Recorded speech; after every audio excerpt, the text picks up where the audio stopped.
बिस्मिल्लाहिर्रहमानिर्रहीम। अस्सलाम वालेकुम नाज़रीन। कराची समेत सूबा सिंध के बेशतर इलाकों में तूफ़ानी बारिशों की शिद्दत में इजाफा हो चुका है। नाज़रीन, इसकी बड़ी वजह खलीज बंगाल से मानसून हवाओं का रुख है, जो कि सीधा कराची समेत सूबा सिंध के बेशतर इलाकों की तरफ है, और ये सिलसिले आने वाले कम से कम 10 रोज़ तक जारी रहेंगे, यानी 17-18 अगस्त तक।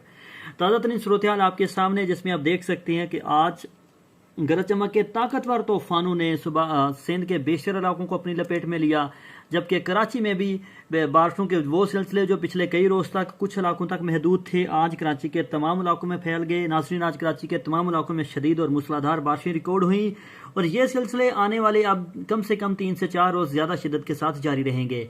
आज रात और कल जुमेरात के रोज कराची में गरज चमक के साथ मजीद बारिश का इम्कान।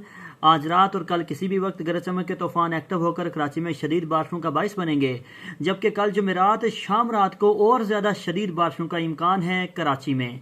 तो कुल मिलाकर आने वाले 3 से 4 रोज बारिशों की शिद्दत कराची में बढ़ती रहेगी, इनका फैलाव भी ज्यादा होगा, जिसके बायस कराची के मुख्तलिफ इलाकों में अर्बन फ्लडिंग और सैलाबी सूरत हाल का खतरा है।